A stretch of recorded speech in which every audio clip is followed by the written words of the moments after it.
Alright guys, here's the results of the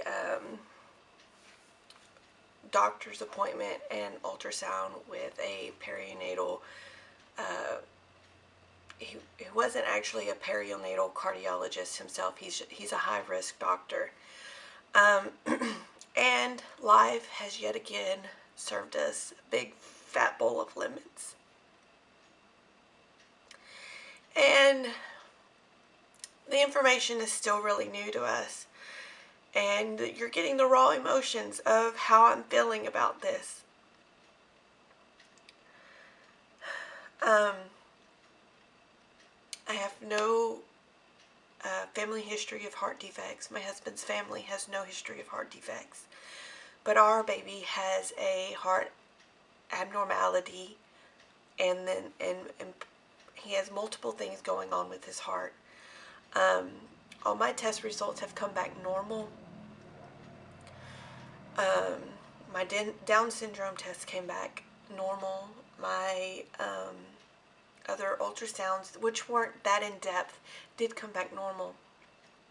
So what the doctor is describing his abnormalities are just that. They're not chromosomal, but we did do a panorama test, blood test, to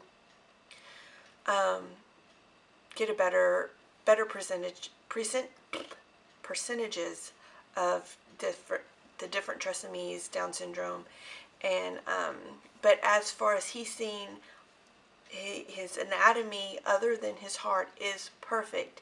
He's measuring 4 days ahead. He's measuring 1 pound 7 ounces, which is 7 ounces more than my anatomy scan at 22 weeks. And I was 22 weeks, 5 days. So he's gained 7 ounces according to ultrasound, which isn't, as we all know, is not 100% correct. But he's gained 7 ounces in 5 days. And the doctor asked me if I had gestational diabetes with my first son. And we did have to talk about Marshall. And I did have to tell him that my son was born perfectly healthy and nothing was wrong with him, but he is not here because he passed away. And I had to tell him how he passed away, which I haven't told anybody. And on to the ultrasound. When he was looking at his heart, he looked for a while and he didn't say anything. And he rambled off a bunch of medical terms, and I had to ask him, please, I do have, I do know some things, being a first responder, but getting that in depth into the heart, I didn't really understand. So I had him tell me, and I had the nurse write down his diagnosis so I can do a little bit of my own research to get it more understandable into human terms. The doctor first seen what he believed. The baby has 2 possibilities. The first possibility is the transposition of the great vessels, which he, explained to me in terms that, I could understand. And I have a picture here that I will show y'all. Okay. This is a normal heart. The pulmonary artery, or pulmonary valve, which is the blue valve, is connected over here. And the aorta, which is the red, you see how they crisscross.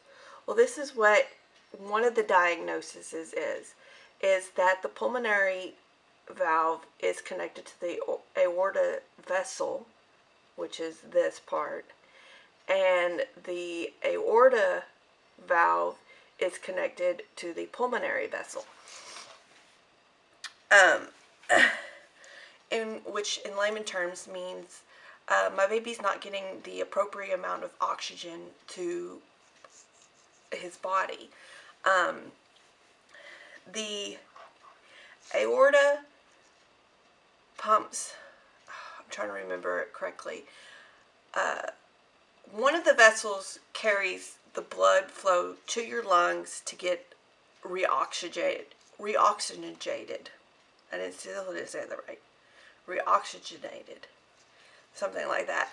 And with his valves being switched, he's not getting the proper blood flow to his lungs for his red blood cells to gather up the oxygen.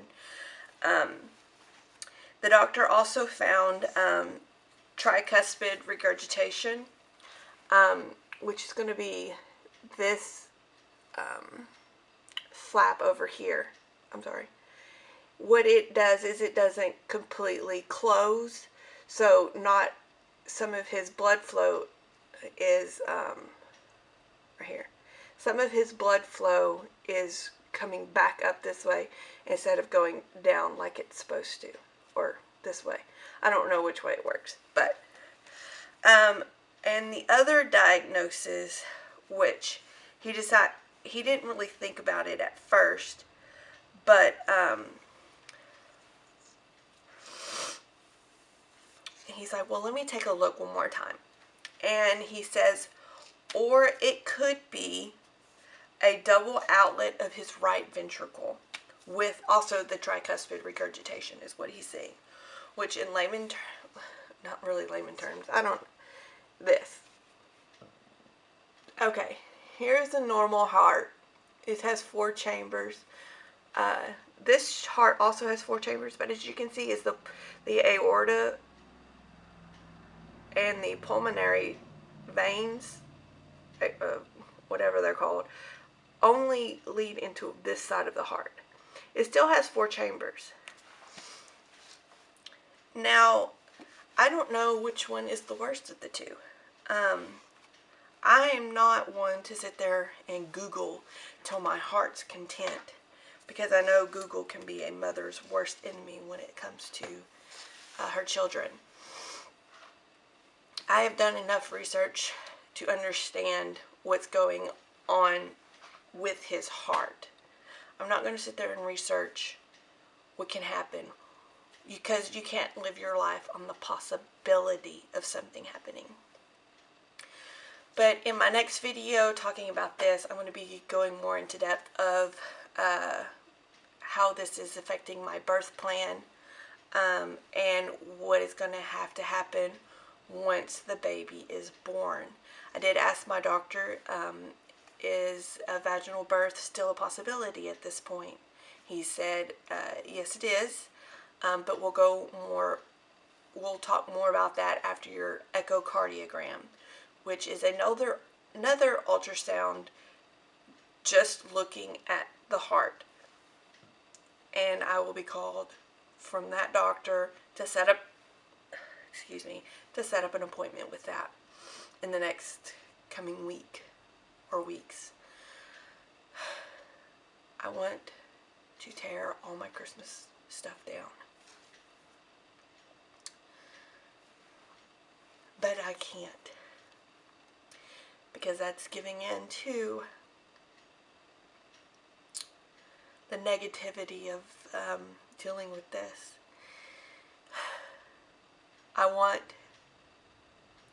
just to pass up the holidays.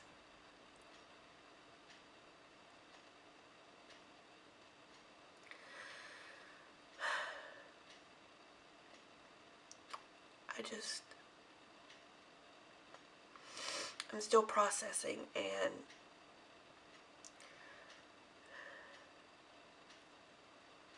giving into